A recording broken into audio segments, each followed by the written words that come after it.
When this kid was on summer break, he started a genius business, and he was making more money than some adults do. Every house on his block had the same problem. There were no trees. It's so hot out. So on hot summer days, all the neighborhood kids were playing outside, but they were scorched. This one kid started a lemonade stand. Ice cold, fresh squeezed lemonade. Step right up. And of course, immediately business was booming. People would be playing basketball, riding their scooters, fixing their bikes, and they would take breaks to get some fresh lemonade. The parents think it's cute, but then he did something genius. Behind the stand, to each side, he dragged out patio umbrellas from his garage, folding chairs, cushions, mini tables, and garden fences. He sectioned it off and made 2 shaded cabanas, and it looked legit. Introducing private shaded cabanas, $5 an hour. And kids started losing their minds. Nice! Yes! Nice! Friend groups pooled their money together. 3 friends sharing this cabana, 7 friends sharing this cabana. Kids were taking turns like they were booking hotel rooms. He kept everything organized in a notebook. He was pouring lemonade with one hand and running a rental business in the other. One day, this kid's dad showed up.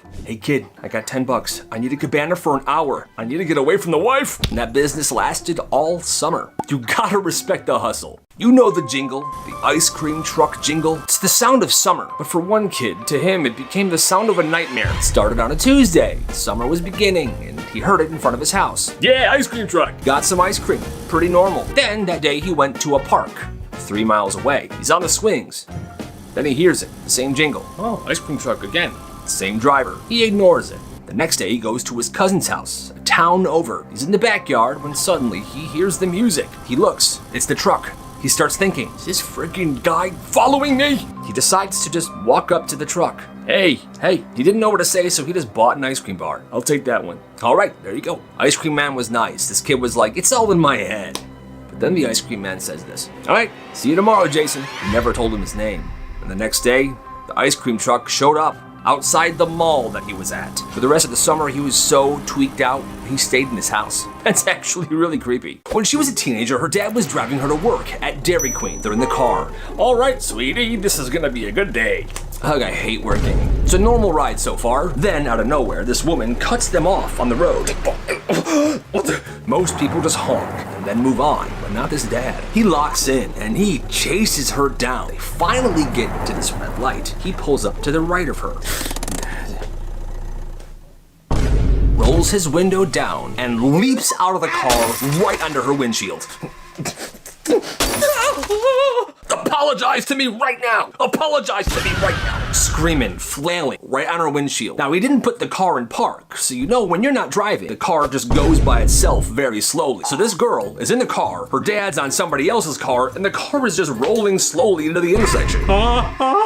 So she has to put her foot over the driver's seat and press the gas herself. Once her dad calms down, he gets back in the car and drives her to work like nothing happened. Have a good day, sweetie. Later that night, when everybody's home, they get a knock on the door while they're watching TV. I'll get it. It's the police. Hi, is your dad home? Dad? You're going to jail. And he was arrested. Makes sense. This kid's always the first one on the bus every single day. And he'd walk in and he would go directly to the back right bus seat. And he would do this because about 15 minutes into the route, there was this bump in the road that the bus would hit every day. And if you were in that back seat, it would launch you up. And it was awesome. And the driver knows this, so he would hit that bump at full speed. It's coming, here it is. Whoa!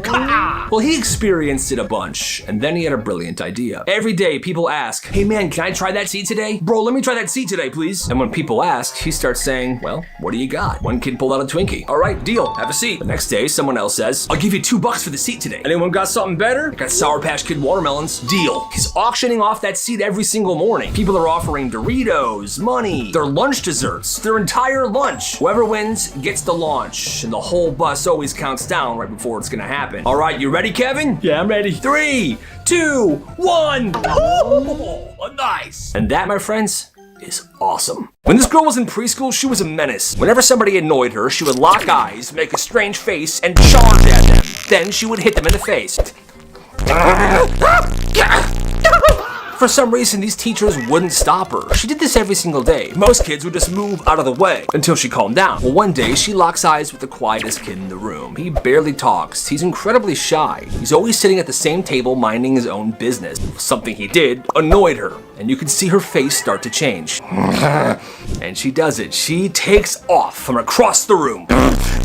Everyone's getting out of her way, but this kid's still sitting there.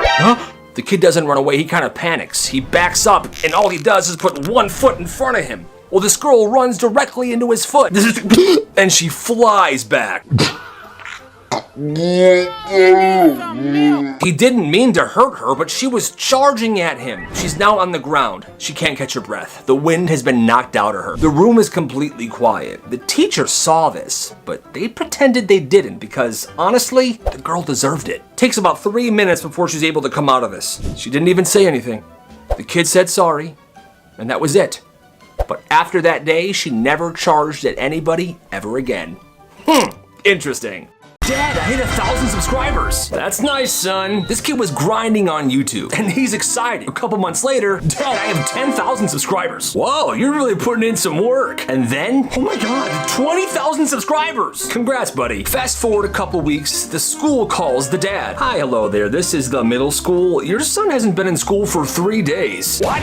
He is ticked off. The son comes in later. Hey, what's up, Pops? Where were you? I was at school. No, you weren't. Yes, I was. Give me your phone. Go to your room. He goes to his room and slams the door. Well, that was the last straw for his dad. The dad sits there for a second, fuming. His son's laptop is in the living room, and it's open and unlocked. So he goes in there. He goes to the YouTube channel, and he deletes permanently the entire YouTube channel his son has been working on. He then goes to his son's room and knocks.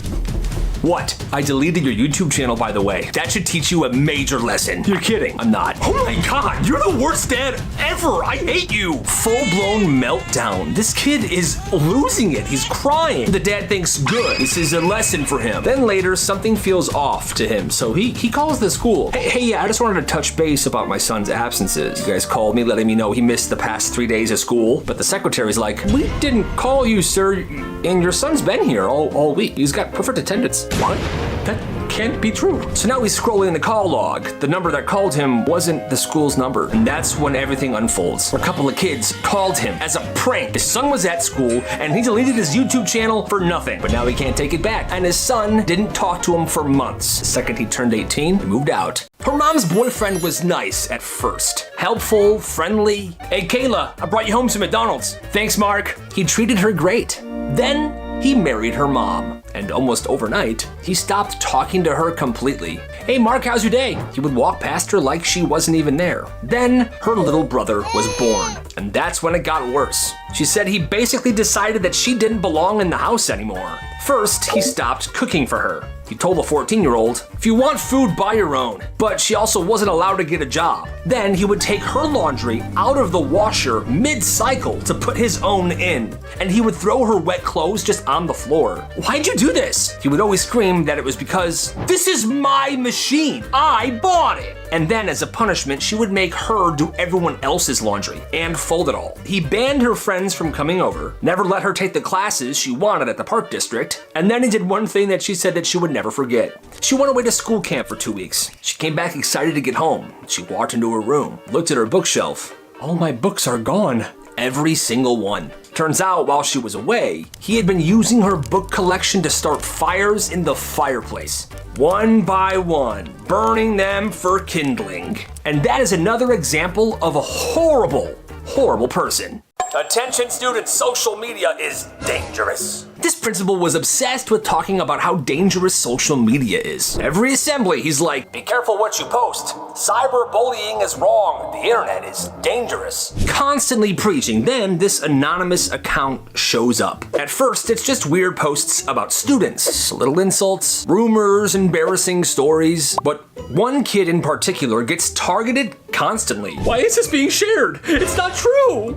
Jordan eats cat poop. Every single day, a new post about him. And people are believing it. They're talking about it in class, in the hallways, this kid's getting bullied. Parents get involved, and the school's like, what? Principal acts furious. Whoever's running this account, come forward or else. But it gets worse and worse, and this kid is in a very bad place. The police get involved, and then the FBI. Which sounds insane, but this whole situation has gotten huge. So now everyone's trying to figure out which frickin' student did it. Friend groups are falling apart, people are blaming other people, but a couple days later, the account gets shut down. And the truth comes out. You see, the FBI traced this account to an IP address, and that IP address was from a school device, and the specific school device and the account it was on was the principal's. What?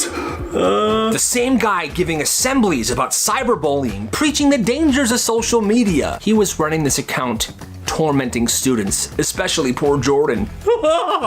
Charges were filed against the principal, and he was fired. Yo, he's sick in the head.